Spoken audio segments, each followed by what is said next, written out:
Good morning, or technically I suppose good afternoon everyone, and welcome to the very first Exeter Living Business Club. I hope this finds you in good shape. My name is Greg Ingham of Media Clash. We publish Exeter Living and we run the Exeter Living Awards. Is it really exactly 3 months ago we're all gathered together for those marvellous Exeter Living Awards? Well, actually not. That's actually tomorrow, but broadly speaking, 3 months in which the world, our world, all our worlds have changed so dramatically. What we're seeking to do with the Exeter Living Business Club is to have a series of tales from the lockdown, candid insights from disparate sectors of business, arts, charity within Exeter, reflecting on how people are navigating through in these weird times, personally, managerially, and professionally. Times when we don't know, not all of us, we don't know when we'll be able to return or what a return might look like. Times when we can all do with hearing others' experiences and thoughts. This is week 11, amazing, isn't it, of the great pause. And there are some glimpses of those hibernating businesses coming back to life. Some dentists and health practitioners are coming back this week. Retail can start, general retail can start from June 15th. And we look forward also to the Exeter Living campaign of Our Doors Are Open to help promote those businesses coming back. Oh, likewise, the same with our Friday newsletters each week with Exeter Living. It's a good way to promote when you are opening up and offering your goods and services once more. And of course, we'll shortly know, with any luck, the government's advice, strictures, guidelines, whatever, on the hospitality sector, which is a key part of today's discussion and vital for Exeter as a whole. Good luck to all in these times. And of course, many businesses haven't paused in these times. Professional services have been particularly active. And we'll be running a series of Exeter Living business surgeries on a variety of areas, such as employment and law, financial planning, recruitment, getting offices sort of COVID ready and prepared, digital marketing, and so on. It's important that we can take the advice for free from experts, and all of us try to benefit as we seek to navigate our way back into business. If you have a professional service where you think there is a story, an offer which might be relevant, please talk to us and we will help provide that showcase for you. Two more updates. If you trade in or simply interested in these cities of Bath and Bristol and Cardiff, please look out for similar business clubs and business surgeries which we run there. They'll be available via the pinned Media Clash tweet or on our LinkedIn page. And also, do look out, and many of you will know this already, but look out for the Exeter Chamber of Commerce's lockdown show this Friday and every Friday. On to our speakers today. We'll be hearing from, in this order, Alex Kittow of Libraries Unlimited, Yvan Williams of the Oddfellows, and Kelly Johnson of Exeter Northcott. I'll run short interviews with each, about 10, 12 minutes or so. You'll see at the bottom of your page, there's a Q&A option. Please send your questions in. We can take them named or anonymous. I'll interpolate those as we're going through in the panel session.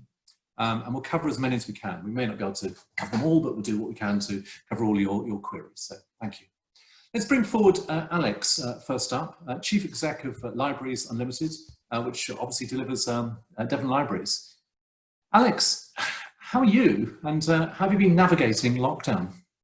Hello, Greg. Great to be with you. Yeah, I'm doing all right. I think that's a very strange question to answer because I'm doing okay. There are times when I feel guilty for actually quite enjoying this and being at home a bit more than usual. And there are times when I feel really sad and a bit down. There are times when I'm missing the commute and that sort of chance to switch off. And there's times when I'm loving that I don't have a commute and all the driving. So it's not a simple answer, but on the whole, doing all right. Has it, I don't know in what way, but has it changed how you think of yourself? You've obviously, like all of us, have been sort of, dwelling on bigger issues and private issues sometimes. Have you changed over this period? Yeah, I'm sure I have. I think I've become more aware of how much I value people's esteem, being with people and having them sort of feedback and you can tell what people are thinking. Really helps, whereas doing that online or by emails and by phone is a bit harder. So I'm surprised how much I care about what people think about me. I think it's been a great time. You know, we've got 4 young boys, and we're loving having more time together most of the time, not all the time. And you know, just the importance of, you know, what's life about? Why do we exist? You know, I do believe libraries are all about relationships, and that's partly why I took this job. But I think life is about relationships, and so which relationships are really important to me, and who are the people that I miss? And sometimes it's people I probably wouldn't have seen anyway. But I think actually, you know, I'd love to spend a bit more time with them. So yeah, it's been really interesting to reflect a little bit. I think it's a very good word. There's a lot of reflecting going on. And by the way, when you mentioned you realise how much you quite like the esteem of others, or at least to know what others are thinking, I'll put it out to everyone on this this call. Do use the Q&A button and tell us what you're thinking of Alex, and indeed not in a nasty way, but in thoughts and so on about what is being said and shared. So, scene set for those who perhaps less know.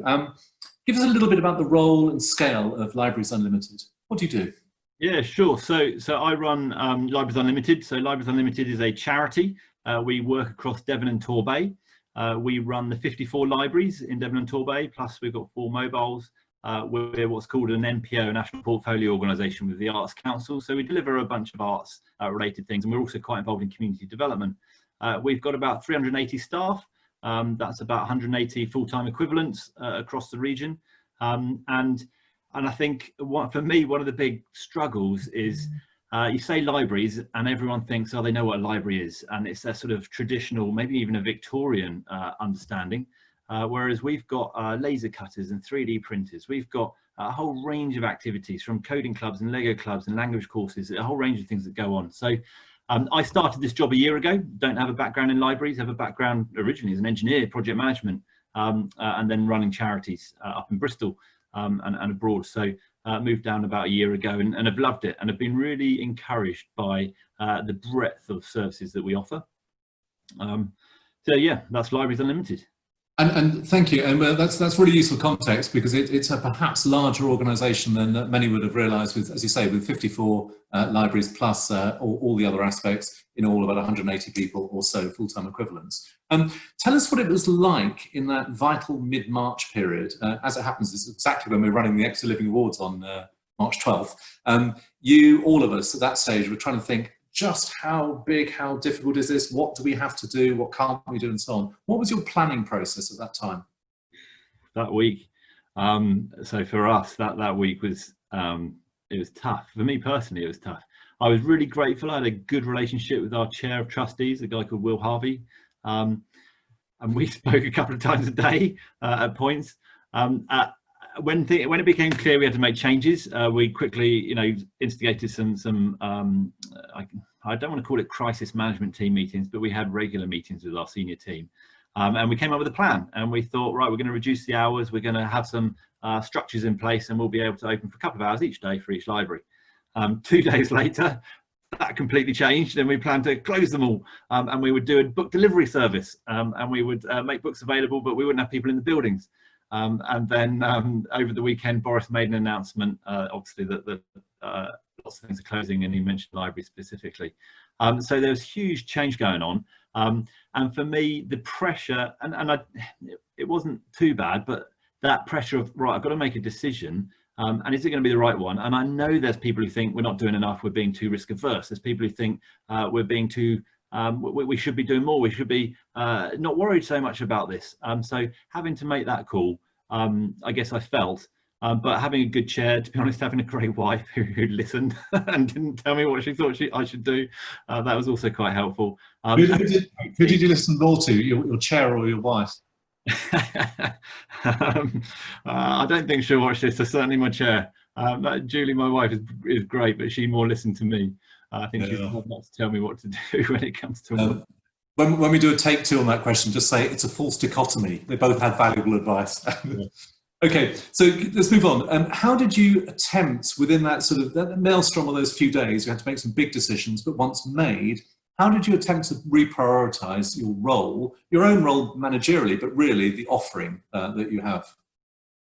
Yeah, so the offering in some ways was a bit easier. We've got an amazing staff team, and they're diverse in themselves, so they were able to come up with a whole bunch of ideas, and we used various tools. Trello was quite a good one to share those.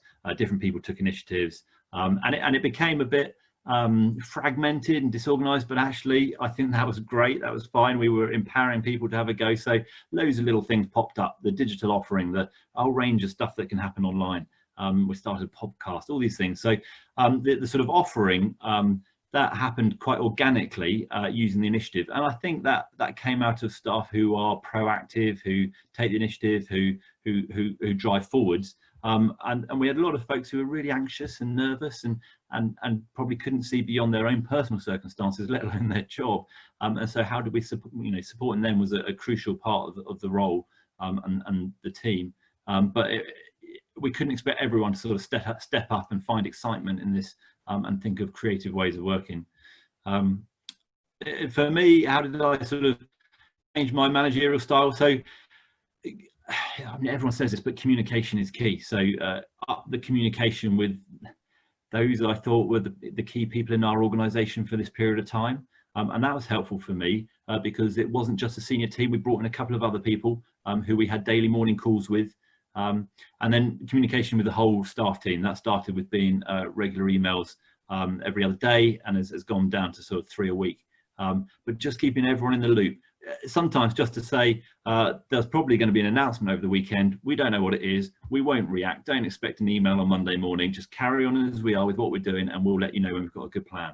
And some folks just found that really reassuring, because the day we decided to close, it was an email I sent late at night telling everyone. No one was expecting they'd wake up in the morning, see an email saying don't come into work tomorrow. So yeah. It's hard. I mean, when you talk about communication, I think, by the way, you ought to win a special award. I noticed on your homepage, you've got the most fantastically understated comment. Rather plaintively says, there may be some disruption to our services. You've had massive disruption. What have you been able to do in these difficult times compared with what you were doing previously? Yeah, sure. So, I mean, this has been fascinating for me, and I think for our colleagues as well. We haven't furloughed any staff. A number of reasons for that, but not least, we've got enough for them to do. So the library service is still very much alive and happening. Our use of e-books, e-magazines, the use of audiobooks has rocketed, understandably. We've been phoning up our vulnerable customers. So folks over 80 get a chat with our staff. We've been delivering some books. We've been running all sorts of things online. So we've got language classes and language courses, some for those who already speak a language and just want that discussion. They can't get out and speak in their native tongue with many others, through to those who want to learn languages, through to coding clubs and quizzes and conversations. And then things like our Bounce and Rhyme, that's the sort of parent and toddler groups. Rather than just having one that we've sort of broadcast across the county, each library has been doing them, and to be honest, some of them are a bit cheesy. But what's great about that is it's members of the local library staff who you see on the Zoom sort of session that the kids will recognise, and they join in those bounce and rhymes, and they're very sort of authentic and real and raw, and that's led to lots of conversations and yeah, each library doing their own thing for their communities. So we've been busy. The podcast, I think, is an interesting thing that hopefully we will continue doing. Certainly our digital offer is something we'll continue to keep the ante on. But I don't think we want to underestimate how much capacity has been spent on looking after our staff team. Both folks who are anxious, who have questions, who don't know what to do, but also folks who are shielding or have relatives who have died as a result of this. So how do we look after one another? And that's been more time than I was expecting, although I hadn't given it a huge amount of thought, and it's certainly very, very important and worthwhile. Very good. I've got one other question for you about this this broader sense of coming back, whatever coming back means. I think one of your comms has a phased return from July 6th. What has that meant in practice? And again, what are you not yet able to do, which you subsequently will? Or previously were? Sure. So, I mean, the government has essentially dictated we can't open until the 4th of July. We are able to distribute some books. Our home library service will restart after the 6th of July. So on the 6th, we'll open 4 libraries, and they will be open as what we're calling pilots. And a week later, we'll probably open 10 more, and so it will go on. But before that, we will be providing a sort of choose and collect service where people can order a book, ring up or contact the library, say which ones they want, or just say they'd like a book, and we'll have some available for them to collect at a certain time. Some libraries it will be one in, one out. Some it will be a one-way system. Some it will be a you come in through the front door but you leave through the back door. We've got risk assessments for each library, and it's going to look different in each scenario. There'll be the hand sanitizer, there'll be gloves, there'll be self-service check-in kiosks. Our staff will probably be more about supporting customers to follow the social distancing guidelines than supporting customers to choose which book would reach their criteria at this time. We've extended. We all need education, whether it's cerebral or physical, I guess, in these new times. Alex, for right now, if I could ask you to unmute, as it were, or sorry, mute, and we'll bring forward Yvan, and we'll come back to you as part of the panel session in a moment. So thank you. Yvan, owner of the Oddfellows and a key player in the chamber, a very recognisable figure on the Exeter circuit. You're a highly sociable character, larger than life, and so on. So how has it been for you personally in lockdown, Yvan? I think I spoke to Faye, who's partnering the Oddfellows with me, and we were having a conversation about how our social life works, and we actually don't drink at home. We've never drank at home. Even before we had children, we drink when we socialise. So actually the lockdown's been quite dry for us, but it's ended up being that's where we get our social life. So we choose to go out and drink and socialise. So it's, in a way, we have a bit of a different life when we're at home. We close our front door. We don't live above the pub. So actually closing our front door, we have family life rather than having glasses of wine, gin. Yes, we do some socialising with friends. Now we can do the smaller pods of 6 people. But yeah, so it has defined that cut-off of family and work. And how has that been for you individually, that all of us in our different ways, we can't do what we did previously, and to a greater or lesser extent, work in part defines us as individuals. How's it been for you not being able to do that? In a way, it sounds probably quite peculiar, but it was a welcome break in a peculiar way. The homeschooling, Faye's homeschooling Nova and Una at the moment, while we're on air, and it's like, actually our job, we've actually still got a job at home. Yes, we have our office at home because we obviously have the outside event. So we've been doing stuff. I've been doing the payroll for furlough, for the staff and those sorts of things, and just keeping my toe dipped in with Exeter Chamber, dealing with Exeter City Council Recovery Group. And our work life has been changed to being teachers. I think that's where most of our time, our 4 to 5 hours a day, has been taken up, which usually would be work. So the actual change of jobs, we've still got a job at home, but actually it's changed that we're actually now sort of teachers. And I think you get that when you're sort of self-employed, more so than if we're employed by somebody. You'd still be either you're furloughed or you're not. We might have to work from home, whereas because we have the children at home and we're self-employed, we have to then take on the teaching role, which has sort of replaced our working role.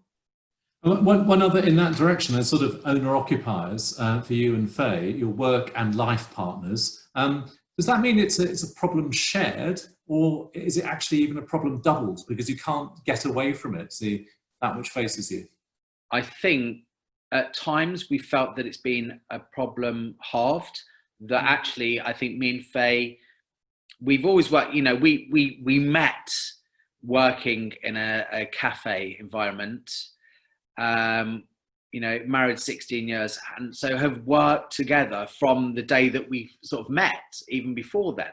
So we've always been very much working together side by side. I think since having the children, my role has probably been more work, Faye's been a bit more orientated on home, children, house, because you sort of have to split the family roles.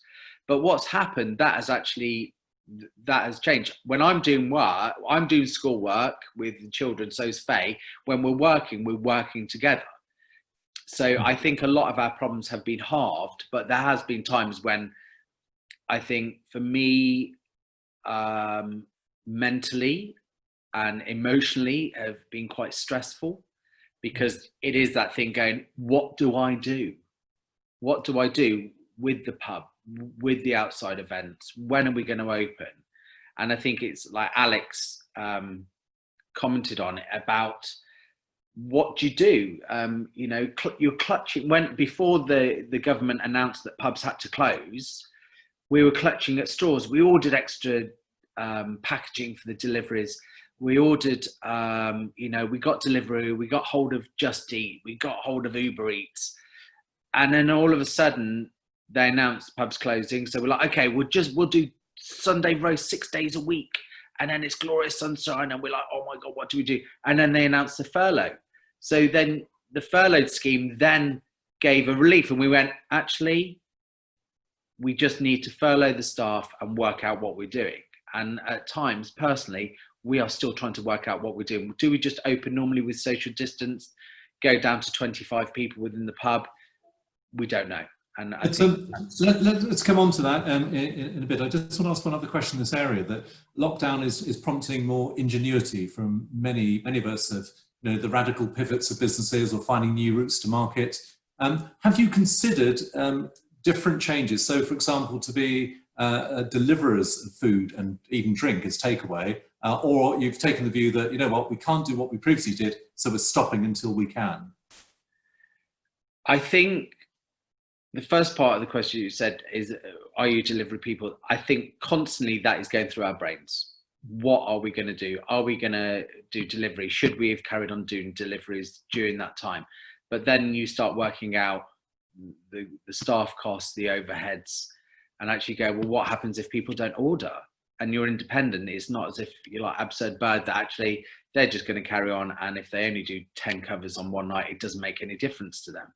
So with that, so we're constantly toying with what to do, but also on the other hand going, do you know what? Shall we just leave it as it is? Do a spruce up, make sure everything's all tidy, safe for when people can turn up. Working with the Chamber and Exeter City Recovery Group, every meeting that we're going to, no one knows how many people are going to turn up in the city centre when it opens on Monday with the shops. People like Chandos Deli, they're going, well, we're going to open on Monday, but actually we don't know how many people, because essentially a lot of theirs is workers use them for lunch times. We're like, well, what happens on the 4th of July? If we open the doors to the public, we have to 2 meters, so our numbers will be reduced. But are people actually going to go, do you know what, pubs are open in town, let's go to the Oddfellows, Firehouse, Standoff, you know, Circa, you know, all those independent, are people actually going to feel confident enough to go into town drinking? Well, what's your answer to that question? First of all, will you be opening on July 4th or near after? And what do you expect that first few days trading to be like? I don't think any of us know. In the meetings that I've gone to, I don't know how many people. I think we're going to look really carefully at what happens on the 15th of June with the shops opening, the non-essentials, how that impacts numbers. Conversation with the City Council, we're trying to look at how do we reignite the cafe culture of Exeter by utilising outdoor space of those areas. So, you know, my thing is to them, why can't we use Bedford Square to set up something in the evening or early evening? But for us at the moment, we don't know whether we're going to open on the 4th of July. We are waiting on the government announcements of guidelines, and the shops had 3 weeks notice. So they got notified the last week of May about the date that they could open with some guidance. So we're about 3 weeks away from the 4th of July. So we are all waiting on announcements from the government about the social distancing. Are they reducing it?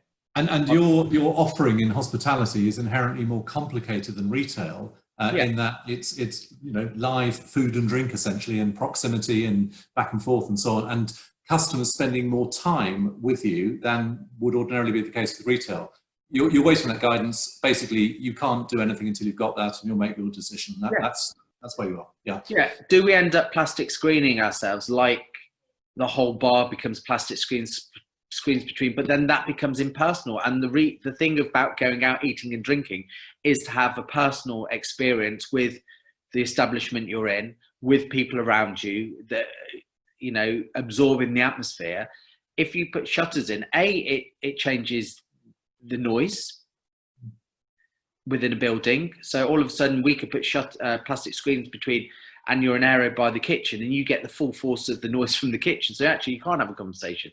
So there's all these little variables that we have to think about. It's not just going, oh, we'll put a plastic screen up and then open our doors and everyone will come in and drink beer and have food. Well, here's one obvious thing I'm sure you're tussling with, that food and drink is inherently sociable. You pretty much said this point. It's an experience. It's an event in a sort of micro sense. And one of the biggest inhibitors of business is going to be customer caution, that people just won't want to, they won't feel comfortable. How do you reassure your customers that actually you, and of course all others, are sort of safe havens for them for an hour or two to do over what they would otherwise have done?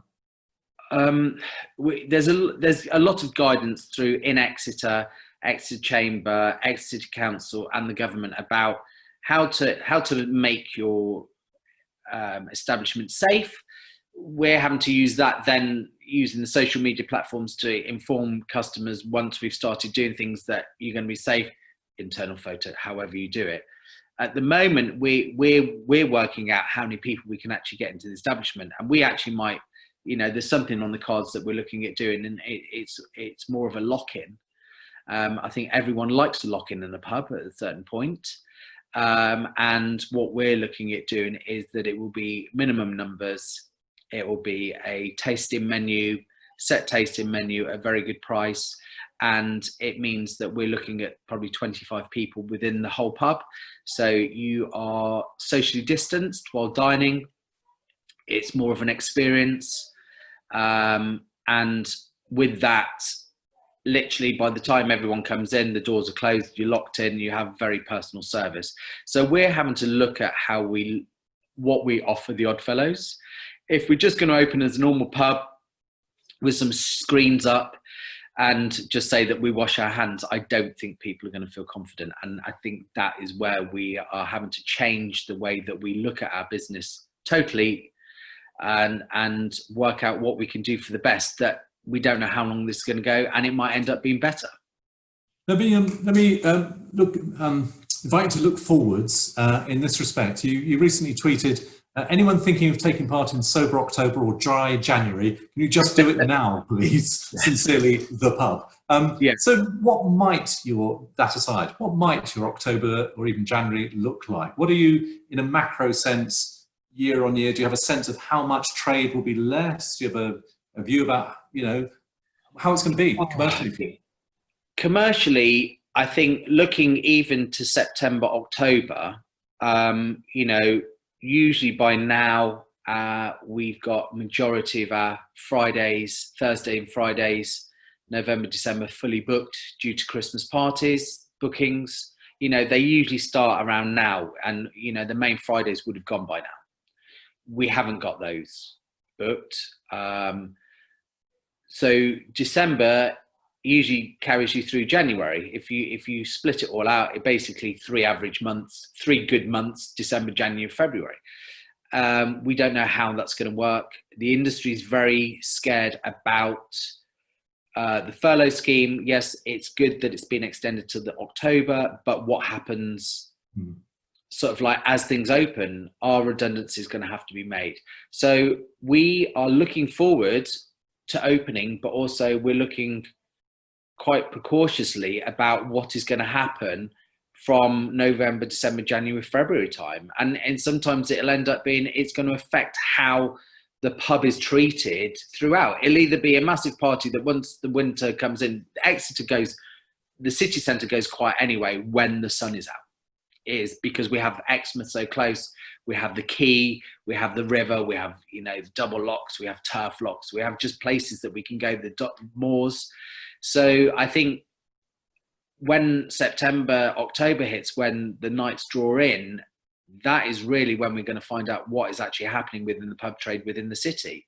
Students, at the moment, I have a couple of people that are professors at the university, friends of ours, and they're planning to do face-to-face lectures, but instead of, they'd usually be in a 2.5 hour lecture, they're doing 4 45-minute sessions. So they're reducing the class size, smaller face-to-face contact, and then the rest will be done by Zoom, Team, and the platforms.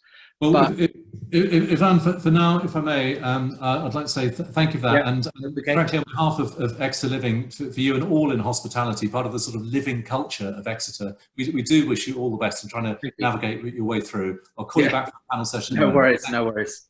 Thank you for now. Thanks. Kelly Johnson, the Marketing and Development Director of Exeter Northcott. Hello, Kelly. We'd like to talk about Exeter Northcott and, of course, arts slightly more broadly, certainly with theatre. But how's it been for you this lockdown? Oh, it's been a bit of a roller coaster, as I think it has been for everyone. I think everyone's journey has been very, very different. And I think for me, I've been working even longer hours than I was before. There's just been so much to grapple with, making plans and then realizing that for whatever reason that's not going to work, and then shifting into a different plan, and it's required a lot of energy, and then now we ramp up again and energy, and I think that's been quite crazy. And I have a 6-year-old daughter who's not at school. Yeah. Challenging. There's at least 2 paradoxes of the pandemic. One is that we've never been further apart yet, closer still, and it's Zoom, it's social media and so on that's helping us through that. But the other is exactly that sense that we're all, those who are working, seemingly working much harder, much longer hours, but not actually delivering very much. It's quite intangible that many of us are putting those hours in, and I'm sure, from a previous conversation, I'm aware that, that absolutely applies to you. Tell me about, from the theatre's point of view, at that point of having to basically go into lockdown yourselves and cancel shows, how soon was that decision before the next show was due to come in? What was that week or so like for you?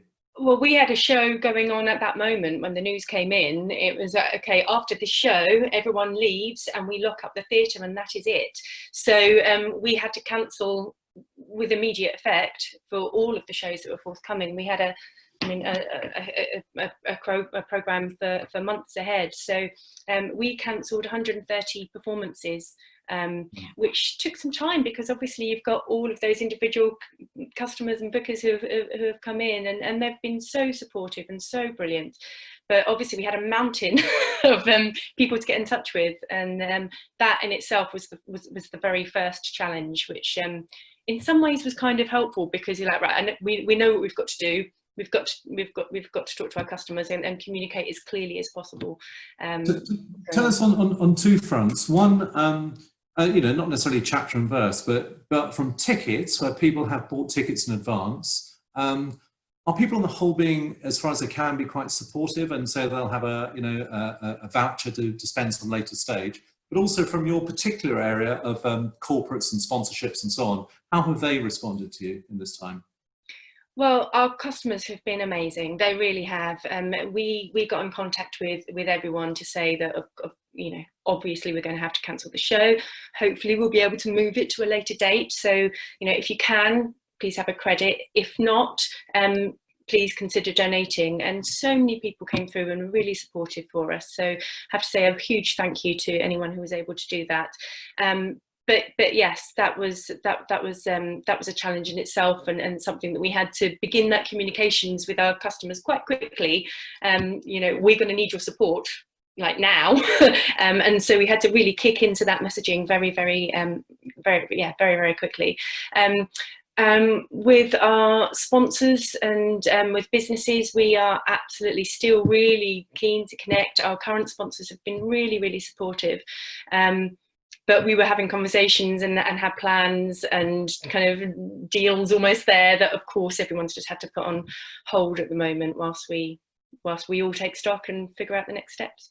Figure it all out. I mean, for some theatres, it's pretty terrible, to be honest, for all theatres, but for some theatres it's been worse. Southampton and Leicester have closed. others are all but certain to follow. Could you tell us what your sort of near-term prognosis stroke confidence that you are going to be able to find your way through this storm? Yeah, well, for us, it's hit the Northcott really hard. We've been on an incredible journey over the last few years, which has enabled us to generate so much of our own income. So about 90% of our income is earned income through ticket sales and donations and trading. And that's quite unusual actually for the theatre sector. A lot of other theatres are kind of 50-50 or 70-30, but for us at the Northcott, we earn a lot of our money. And so on the one hand, that's wonderful because we have managed to do that.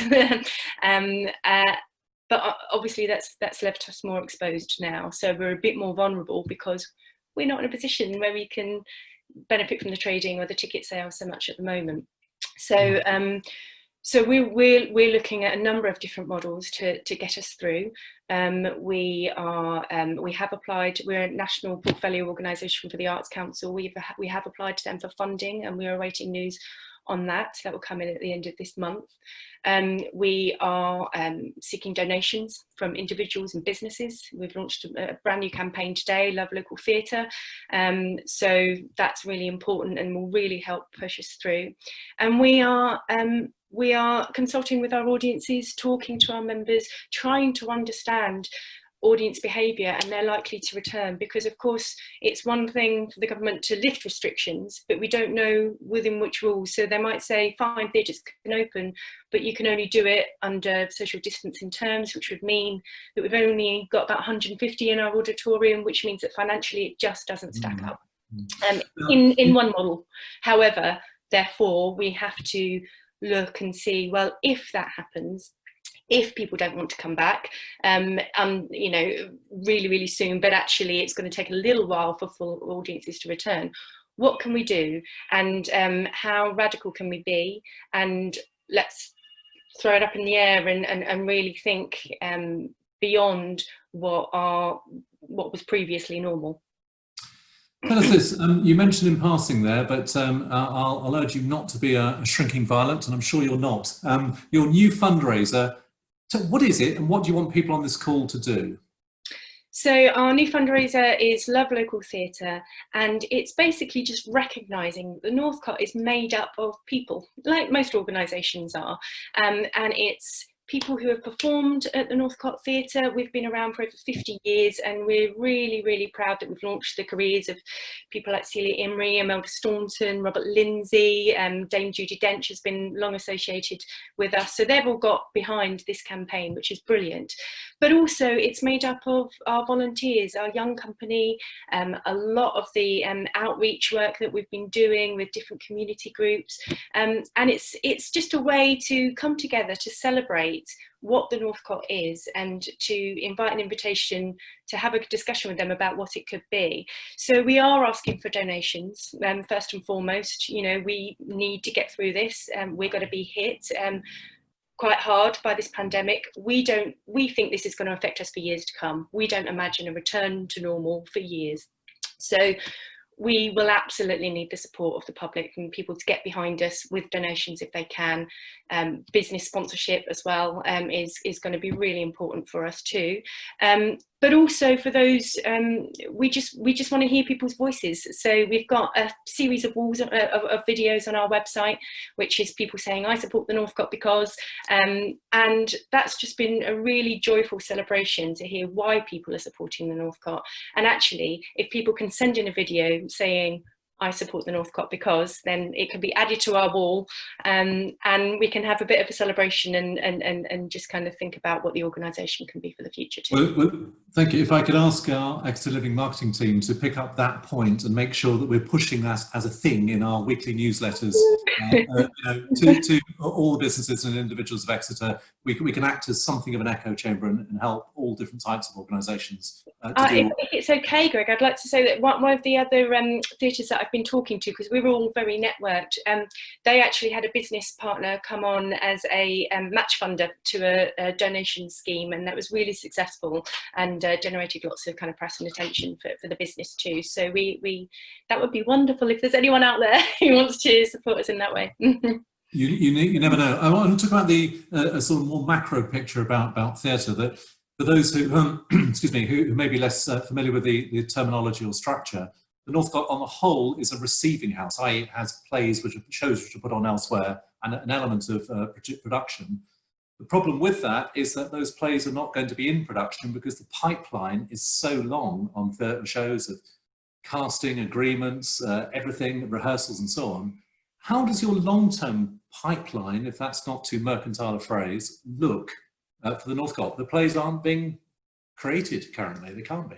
Yeah, I mean, we've got lots of plays that were booked in that have already been created and already been produced, you know, so we've got some plays that will move forward and will carry over, and there are conversations we're having with theatre companies where they are absolutely, you know, confident that they're going to be able to deliver brilliant plays, and we will look to have them back.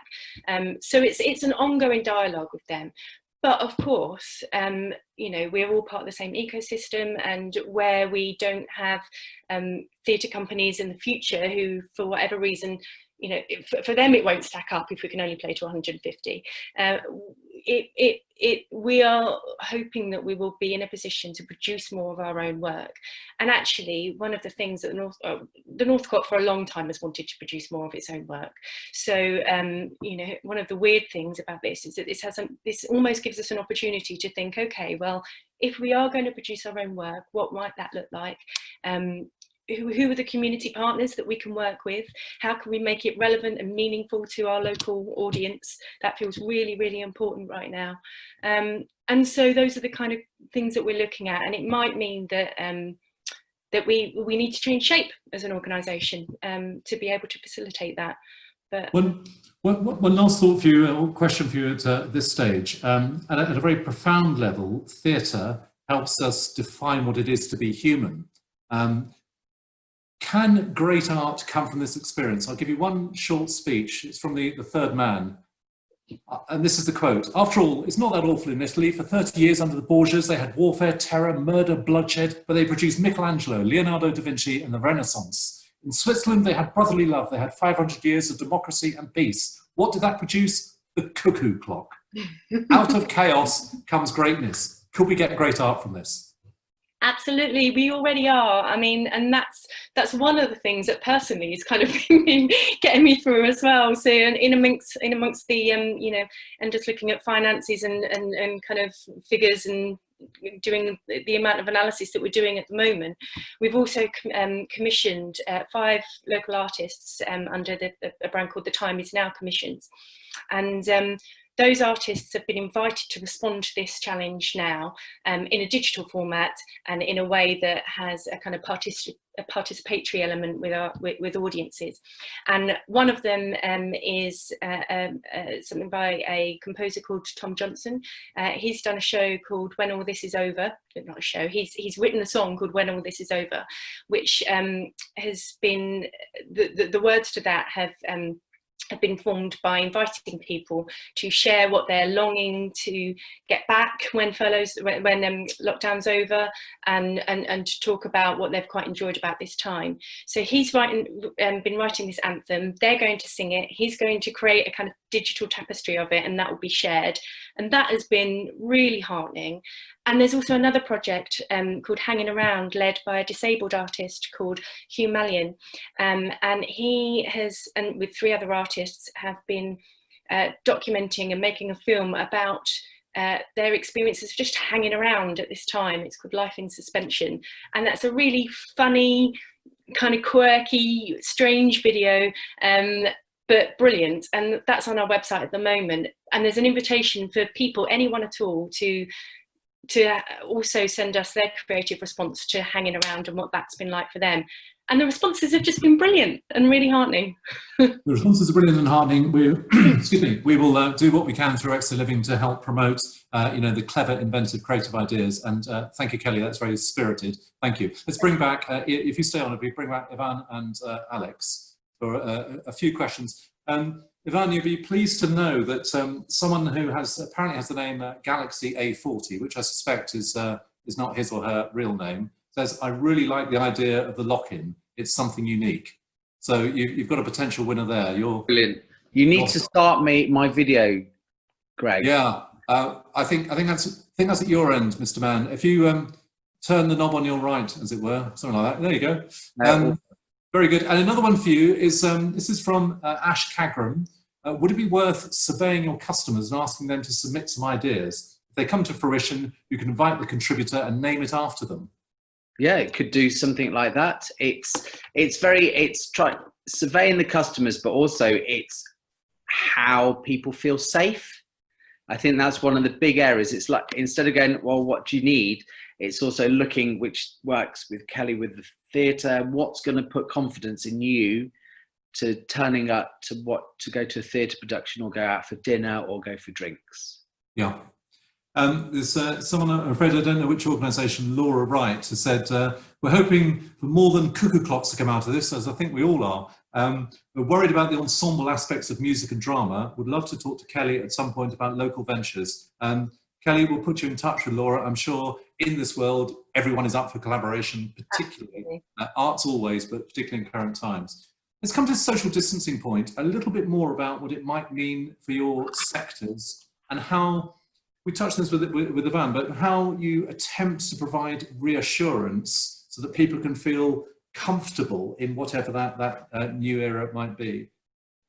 Perhaps Alex or Kelly, take that point. What can you be doing as organisations to give comfort? I think there's one thing is around the safety side and what actually should we do to make it safe for people. But on the other side, it is that psychological sort of sense of comfort, sense of feeling safe, even though something doesn't necessarily provide that. And Ivan's point around perspex screening is a really interesting one. And we're unlikely to put any in at the moment, but that may change, partly because we should be spending 2 meters apart from each other, so there shouldn't be a need for it. Those are the guidelines. But also it changes the atmosphere completely and the experience and that sense of community space and relationships. So, I mean, there's the 2 meters guidelines, there's the ways that you enforce that, there's the stuff on the floors and lots of shops have been open and they've done it differently, but we can just nick the good ones, the good ideas that we're seeing. There's the hand sanitizers and the gloves and the contactless payments and the ways of doing that. But there will be some people who will still need to pay in cash. How do we handle that? And is there a box they can put that in? So I think there's a whole bunch of scenarios we're looking at. One question was around, you must do your head in all these scenarios we're planning for. And I echo Ivan's point, absolutely it is. We are planning for so many different scenarios and announcements. And for us, so many different libraries with different setups. So yeah, it'll be really interesting to see how it works out. I think what's sure is it's going to look different, but also it won't be consistent. It'll be different depending on each building for us. But also things will change over the weeks and the months as we learn, as guidelines sort of reduce and restrictions are lifted, and then maybe come back in force again. So yeah, let's see. And maybe there might be the psychological point that is that phrase, we live our lives forward, but we understand it backwards. And at the moment, we're the sort of products of the most recent 2, 3, 5, 6 weeks. And what we're thinking now probably won't be what we will think and feel in a couple of months' time. And it's quite difficult to project your sort of future self at that point. Kelly, I don't know if you've thought about this, about I'm sorry, I'm sure you have, about the sort of psychology and reassurance that you would need to give to your customers in times to come.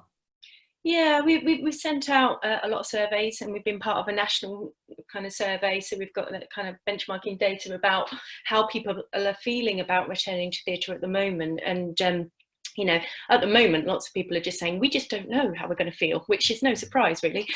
But, we do know that we are going to feel more comfortable if we have the option to flow within a building, if we're not locked into a seat, which is tricky when you're at theatre.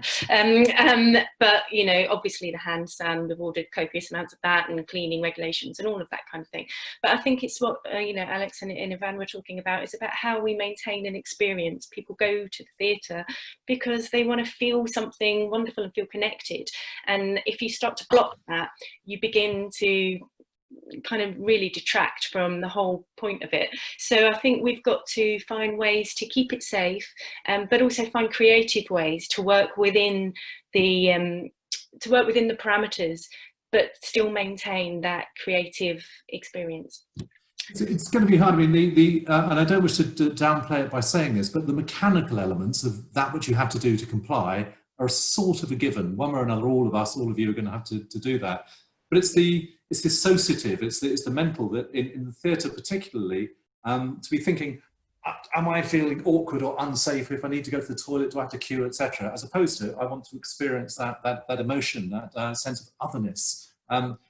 There's no answer to that, but that must be quite a challenge to arts in particular. You could say it's the same thing with hospitality. You want a sense of enjoyment, occasion, family celebration, or some such. You don't be thinking, oh, dare I move to that table, or whatever else it might be. These are challenges for us all. Sorry, it's a complete empty point. There's no question at the end of that one, but there you go. It's kind of take a really bigger picture point, which a number of people have been expressing, which in these times people are being perhaps more thoughtful individually on a slightly more macro basis about perhaps environmental issues and so on. Do you think those sorts of things, our attitudes to our lives and so on, will endure on the other side, or will we revert to where we were previously? What are your thoughts? My thought is that people won't go back to their original routine that they had before. I think from a transport point of view, people are looking at the bikes, the different ways of commuting in. I think a lot of businesses will look at how the home working will change how they do things in the future. New businesses will think, well, actually, I don't need to have an office. I don't need to be paying the rent rates in the city centre. Actually, I could invest in somebody working from home, which then in turn affects everything. It affects the city centre on how people choose to eat and drink. Then the city centre has to change, because all of a sudden you're not going for drinks after work because you're not working with colleagues as such. So then it becomes social. So then does that need to be the cafe culture that is then providing entertainment for people? Is that then in the summer things become street markets and areas? So that it's such a knock-on effect. And I think that's why we're all going, oh, what about that idea? Oh, actually, by the end of the day, that idea has been squashed down and dismissed. But then you seem to reignite it 3 days later going, well, that could work because the government have just announced something different. Can I just take one of those points there about whatever it'll be, there'll be an increased amount of working from home than previously. And one argument I've heard back, which is that just as the lockdown makes everything local, we're that much more aware of our locales, our city, our independent businesses. But so working from home will make it even more hyper-local. It'll be the immediate areas where you can walk 10 minutes from your house to get your lunch or something in a way you wouldn't do if you were in the city centre. Do you buy that? Do you think there's going to be this sort of hyper-locality? So Exeter has one of the largest commuting workforce in the country. So prior to lockdown, 40,000 people would commute in and out of the city a day, just due to the rural location that we're in, lack of public transport within Exeter. So what's happening, and I spoke to Faye about this, about how Brighton is, that you will find in a row of terrace houses, somebody has converted their lounge into a bar, a pub. So you do pop out for a drink down to the local, but you'll probably pop in there for an hour, have a couple of beers, meet someone, and then go home. So it's not a trek to going out socially. So I'm looking from the social side. Yes, it will create that hub. We might find more smaller pop-up cafe, bar type place. You can get a glass of wine, you can go and grab your lunch, you can have that time out, because what they will start saying is not healthy for you to sit at your desk at home for 8 hours. You need to get out and go and have a work. So then it depends where your location is. You might then you'll find little places popping up to facilitate people's lunch breaks and stuff like that. So, you know, we don't know what the scope of how people's habits are going to change with working and eating, drinking, socializing, and just, you know, the local element of using independent people. All of a sudden, we might end up having Costas on your main road.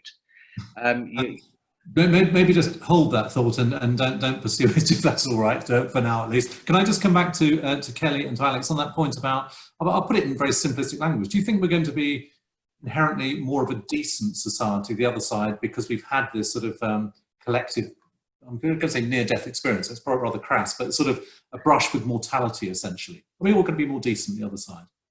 I hope so. I'd really hope so. I think, you know, we're all thinking, God, this has got to be worth something. You know, something good's going to have to come out of this. As my dad says, it's an ill wind that doesn't blow in some fortune.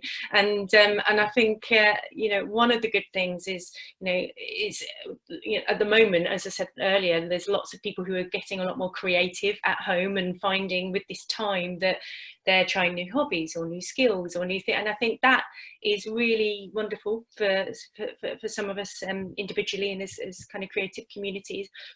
And I think, yeah, kind of really caring about your neighbour and about local matters and local charities and being that much more aware of what other people are doing. I think it's going to be, I would hope that people's values are going to be reinforced or shifted somewhat, but who knows? Alex, I'm sure we would all hope that. Do you think there is going to be something of a shift or not? Are we just going to revert to doing what we did previously? What a question. The opportunity is there. If I'm honest, I think we are inherently selfish. We value convenience, and it'll be easy to slip back into bad habits or into things that are easy to do. And I'm actually quite concerned that this is going to perpetuate inequality more. So that's one of the things we're looking at around our role in recovery in the library service. How can we level the playing field more? And inequality is increasing, just a digital divide. So I think it's going to be tough. Will people be kinder and more decent? I really hope so. I do have faith in people. But I think we will have to work hard at that, and it won't happen automatically. I've been struck by the force of opinions that people have during this time. Some people think others are misbehaving or breaking the rules. Others think people are being too strict. And that comes in every way, both at work and amongst colleagues, but also down along the street, and the old and the young, and those who visit the beach and those who don't. So I think we will maybe even more polarized, more of an opinionated society. I do think the local thing will happen. We'll be more interested and connected locally with our neighbours, which will be a great thing. I think we would all concur with that sense of distinctiveness of local independent businesses and arts organisations and education providers and so on. Absolutely, I'm sure will be one of the characteristics of this. We're coming right to the end, and I just would like to focus on, you mentioned about you know, trying to highlight the good and so on, and to extend that. We've been very keen with Exeter Living to highlight the good that people do, and, you know, and the organisations within Exeter creating clever ways to support and help where they can. And we've been sharing those with our weekly newsletter on Friday, and we'll happily share some good stories from today as well. And also using the hashtag Exeter Together to encourage the sharing of the good stuff. But I'd like for each of you to end on just a brief vignette about that good work. Kelly, you've mentioned about the collaborative artistic nature. Do you sort of say a couple of words on that, please? Yeah, I think Exeter's artists have come together, or the theatre makers that we've been talking to have been really supportive of each other and coming together and creating new networks and finding ways and different ways to navigate this situation and different ways to support each other. And I think some of the public responses that we've had through these commissions have just been so joyful and so funny and moving, and my goodness, everyone just wants a hug in response to that question, what are you missing about real life, as it was. Everyone just really wants a hug. And I think one of the things that's been really joyful about the work that our local artists have been doing has been just offering that space to talk about it, and that's been a really joyful thing to experience. Very lovely. We all need more hugs. I think we're all going to agree that one very readily. Alex. I've been encouraged by the use of our 3D printers. So we had some staff take the 3D printers home and print PPE, and they joined some local collectives. And that's just a great way that people took initiative, and we were able to contribute, especially at the end of March when it was all kicking off. And we joined a link with local care homes and GP surgeries. So yeah, that was really encouraging for me. Very lovely. And just thank you. Just prior to Yvan, there's a note here from Mike Elsey who says, you probably have seen this already, but look out for the survey which Marcus Waring has done on hospitality and restaurants. It's in the medium of the dining out survey from Marcus Waring. We'll pass on that link. I suspect you'll know all about that. But tell us perhaps from a slightly wider Exeter point of view about the good that people are doing, please. So we're working, I'm part of Exeter Chambers, so we've been working with the businesses within the city, within Exeter. So we're actually joining more forces together to collaborate a stronger reopening of the city. So, so that comes down to a Stronger Together. Stronger Together is a buy local campaign in support of cities, businesses, and celebrating the fantastic businesses we have here. So it's us supporting us, everyone, from Alex, from the libraries to theatres to everything. It's just thinking about how we can look after each other. And one thing that I hope that comes out, which seems to be, is having patience with people. I've been teaching my daughter how to cycle on the roads. We live in the city, and the patience of the drivers is very good at the moment. And I just hope that is one thing that stays, that people still have the patience with each other once the lockdown. Well, thank you for that. I hope we haven't tested everyone's patience today. We're just through our hour. And on your behalf, I would like to thank our panel today, Kelly, Yvan and Alex. Thank you very much. Thank you. Thank you for all those who've attended today. Look out for our next Exeter Living Business Club on June 24th at 10 a.m. Another Tales of the Lockdown, this time featuring Sally Basker, Exeter Science Park, Patrick Cunningham, Exeter Phoenix, and James Court, NatWest. Please also look out for our forthcoming Exeter Living Business Surgeries, a variety of sessions, as I've mentioned, employment, HR, finance planning, and so on, commercial property as well. Good luck to all of you in navigating these unimagined times, and let's hold to the belief which has come out from our panelists a little bit today, that enduring good can come from these tough times. And yes, this is a tough time for us all, but this too shall pass. This has been a Media Clash production, and this has been the very first, very singular Exeter Living Business Club. Thank you.